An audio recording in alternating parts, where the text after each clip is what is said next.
Moradabad Ramlila ground में BSP राष्ट्रीय अध्यक्ष मायावती ने पहुंचकर जनसभा को किया संबोधित। 4 बार की मुख्यमंत्री और बहुजन समाज पार्टी के राष्ट्रीय अध्यक्ष मायावती सोमवार को समाजवादी पार्टी के जख्मों को हरा कर गईं। उन्होंने सपा के निवर्तमान सांसद व मुस्लिम प्रत्याशी डॉक्टर एसटी हसन के टिकट को काटकर हिंदू प्रत्याशी रुचि वीरा को टिकट देने को हवा देते हुए कहा कि समाजवादी पार्टी का मुसलमानों से कोई सरोकार नहीं है, इसलिए सपा ने मुस्लिम बहुल्य आबादी वाले मुरादाबाद में मुस्लिम प्रत्याशी का टिकट काटकर हिंदू प्रत्याशी को दे दिया है, जबकि बसपा ने मुस्लिम प्रत्याशी उतारा है। उन्होंने समाजवादी पार्टी पर निशाना साधते हुए कहा कि धर्म व जाति के नाम पर बांटा जा रहा है। उन्होंने केंद्र और प्रदेश में भाजपा सरकार पर संकीर्ण सांप्रदायिक देश विरोधी नीतियों की आलोचना की। सरकारी नौकरियों में पिछले काफी वर्षों से अधूरा पड़ा आरक्षण का कोटा भी अभी तक पूरा नहीं भरा गया है।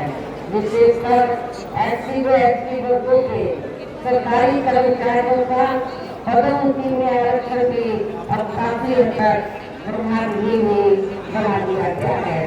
साथ ही केंद्र व राज्यों में भी विरोधी पार्टियों की रही सरकारों में इन सभी वर्गों को प्राइवेट सेक्टर में आरक्षण दिए जाने की व्यवस्था किए बिना ही इनकी सरकारों के ज्यादातर सरकारी कार्य अब प्राइवेट सेक्टर के जरिए ही इनके बड़े बड़े पूंजीपतियों व धंधा क्षेत्रों आदि को ही दिए जाने के कारण अभी तो पूरे देश में आरक्षण का बहुत कम ही लाभ मिल पा रहा है।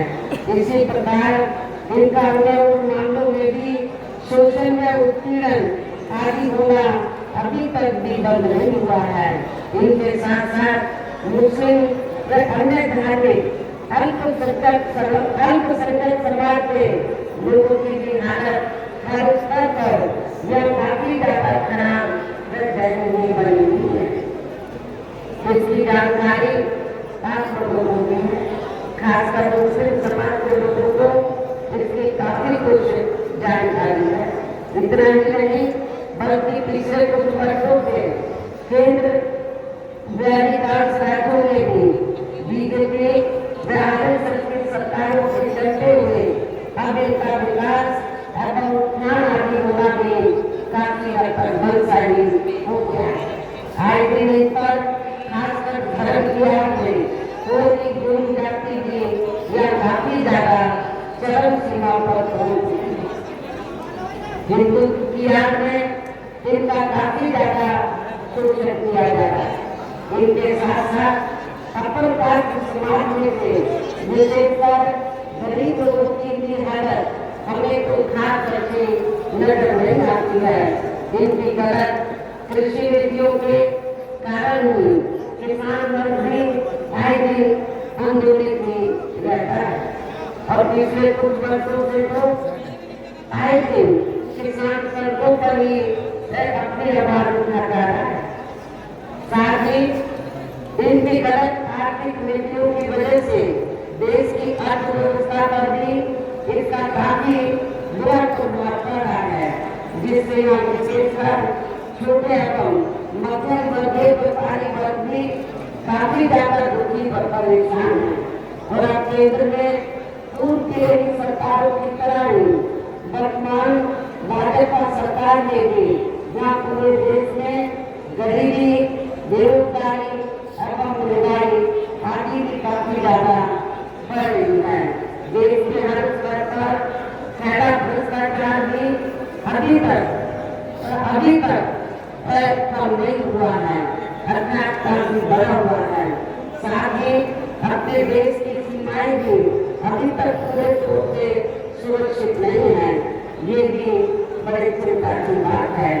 ऐसे में आप लोगों को देश में हो रहे लोकसभा चुनाव में कांग्रेस, बीजेपी व इनकी सहयोगी पार्टियों को भी केंद्र की सत्ता में आने से जरूर रोकना है।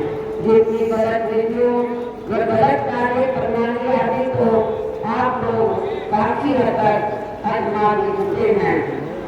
ऐसी स्थिति में अनेक विरोधी पार्टियां किस्म किस्म के साम दाम दंड भेद आदि अनेकों हथकंडे इस्तेमाल करके केंद्र की सत्ता में आने की पूरी कोशिश में लगी है, जिनसे अपनी पार्टी के लोगों को हर स्तर पर काफी ज्यादा सावधान रहना और इस मामले में विरोधी पार्टियां अपने अपने पक्ष में हवा बनाने के लिए खासकर मीडिया, ओपिनियन पोल या सर्वे आदि का जो बड़े पैमाने पर इस्तेमाल कर रही हैं, तो उनसे भी अपनी पार्टी के लोगों को बिल्कुल भी गुमराह नहीं होना है। इसके साथ ही विरोधी